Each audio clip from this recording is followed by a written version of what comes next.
بسم اللہ الرحمن الرحیم۔ آج نماز ظہر کے موقع پر کتا پیٹ فروٹ مارکیٹ کی مسجد کا ہم نے دورہ کیا۔ اس دورے میں تحریک مسلم شبان کے میرے ساتھی اور رفیق کار موجود تھے، اور سب سے حیرت کی بات یہ ہے کہ مسجد کو جانے کے لیے پولیس وہاں رکاوٹیں کھڑی کر رہی ہیں، اور کوئی سواری کو مسجد تک جانے کی اجازت نہیں دی جا رہی ہے، اور جو لوگ آ رہے ہیں ان کے نام رجسٹر میں لکھ کر مسجد کو چھوڑا جا رہا ہے۔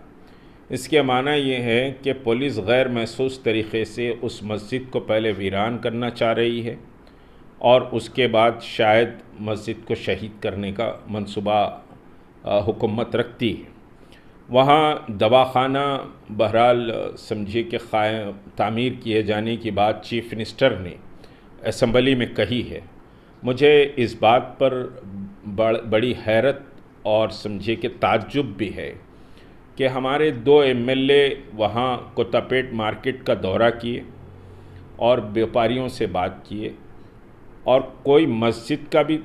کا دورہ نہ کیے، اور نہ مسجد کے تعلق سے وہاں کوئی بیان جاری کیا گیا، نہ اسمبلی میں فروٹ مارکیٹ کی منتقلی کی جو بات کی گئی وہاں پر بھی کوئی بات مسجد کے تعلق سے نہیں کی گئی، جبکہ یہ مسجد 17 سال سے وہاں قائم ہے، اور 5 وقت کی نماز پابندی سے اس مسجد میں ہوتی ہے۔ 200 تا 300 مصلی وہاں نماز کے لیے آتے ہیں۔ جمعہ کی نماز قریب 2000 مصلی وہاں جمعہ کی نماز ادا کرتے ہیں۔ صرف یہ مسجد فروٹ مارکیٹ ہی کے لوگوں کی مسجد سمجھیے نہیں ہے، اس میں کوئی شک نہیں کہ فروٹ مارکیٹ کی سمجھیے کہ زمین پر مارکیٹ کمیٹی کے پرمیشن سے 2004-26 سمجھیے کہ رمضان المبارک شب قدر کو اس مسجد کا سمجھیے کہ اناگریشن ہوا تھا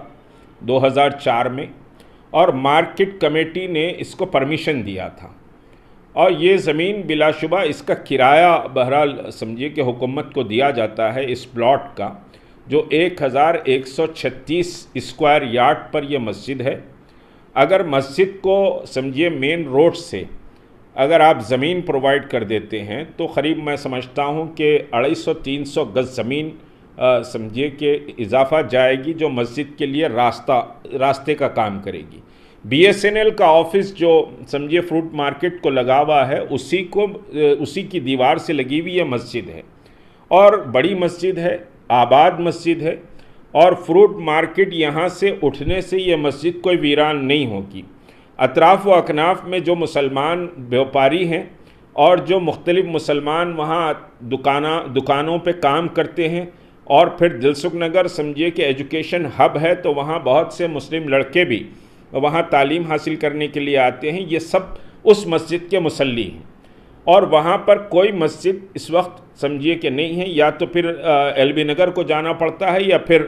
سمجھیے کہ دلسکھ نگر کے بس سٹینڈ کے بازو، تو مسجد بھی وہاں پر نہیں ہے، اور اس مارکیٹ کے جتنے مسلمان ہیں یہ وہاں اس مسجد کے مصلی ہیں۔ مگر حکومت کا انٹینشن یہ صاف کلیئر سمجھ میں آتا ہے کہ پھر ایک اور مسجد کو شہید کر دیا جائے،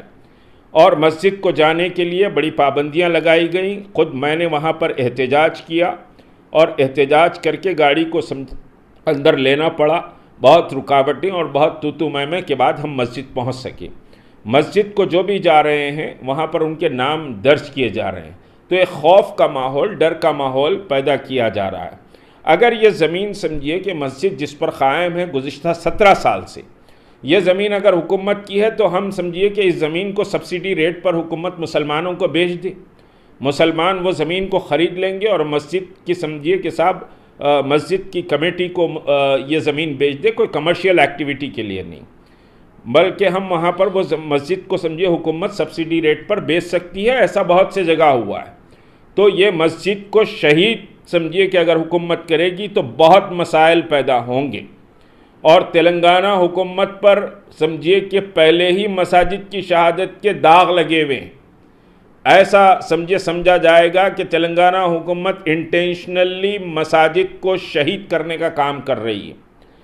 آپ اگر مسجد کی زمین کی قیمت لینا چاہتے ہیں تو سمجھیے کہ مسلمان تیار ہیں۔ ہم اس سلسلے میں سمجھیے کہ جو متعلقہ وزراء ہیں اور خود ہوم منسٹر صاحب ہیں ان سے بھی ہم ملاقات کریں گے، باضابطہ ایک میمورنڈم دیا جائے گا۔ حکومت اگر سبسڈی ریٹ پر یہ زمین سمجھیے کہ مسجد کمیٹی کو فروخت کر دیتی ہے تو مسلمان اس کو خریدنے کے لیے تیار ہیں اور مسجد کی تعمیر ہم مزید سمجھیے کہ کر لیں گے۔ کوئی رکاوٹ دواخانے کے بننے میں مسجد کوئی رکاوٹ نہیں ہے۔ مسجد بالکل کونے میں سمجھیے کہ دیوار سے لگے ہوئے ایریے پر مسجد ہے۔ کوئی پلان میں یا کوئی رکاوٹ مسجد کی وجہ سے نہیں ہوگی، تو مسجد کو باقی رکھا جائے اور وہاں سمجھیے کہ مسجد یہ آباد مسجد ہے، 17 سال سے وہاں عبادت ہو رہی ہے اور مارکیٹ کمیٹی کے پرمیشن سے یہ مسجد قائم ہوئی ہے۔ دوسری جو بات ہے کہ 2001 میں ہی رجسٹریشن سمجھیے آپ government of Telangana registration and stamps department جو سوسائٹی رجسٹریشن ہے اس کا سمجھیے باضابطہ رجسٹریشن بھی کیا گیا ہے اور سمجھیے کہ اس کی کمیٹی 2001 میں ہی Jama Masjid fruit market society کے تحت رجسٹر کی گئی ہے کمیٹی۔ تو باضابطہ ایک کمیٹی ہے اور وہ کمیٹی سمجھیے کہ صاحب مسجد کی زمین سبسڈی ریٹ پر خریدے گی۔ حکومت اپنا دل ذرا بڑا کرے اس سلسلے میں۔ مسجد کی شہادت حکومت کی نیک نامی پر ایک بڑا سمجھیے کہ سیاہ داغ لگے گا۔ پہلے اس سیکریٹریٹ کے مساجد اور ایک خانے کی مسجد امبر پیٹ کی اور سمجھیے کہ دوسرے مسائل کھمم کی مسجد، یہ سب حکومت پر پہلے ہی سمجھیے کہ داغ لگے ہوئے ہیں۔ اگر تلنگانہ حکومت اپنے دل کو سمجھے ذرا بڑا کرتی ہے تو یقینی طور پر ہم اس کا خیر مقدم کریں گے۔ اور پھر دوسری سمجھیے کہ بات ہے، میں دوسرے موقع پر کہوں گا کہ بھئی وقف زمین پر فروٹ مارکیٹ کا قیام سمجھ میں نہیں آیا۔ حکومت کو چاہیے کہ فروٹ مارکیٹ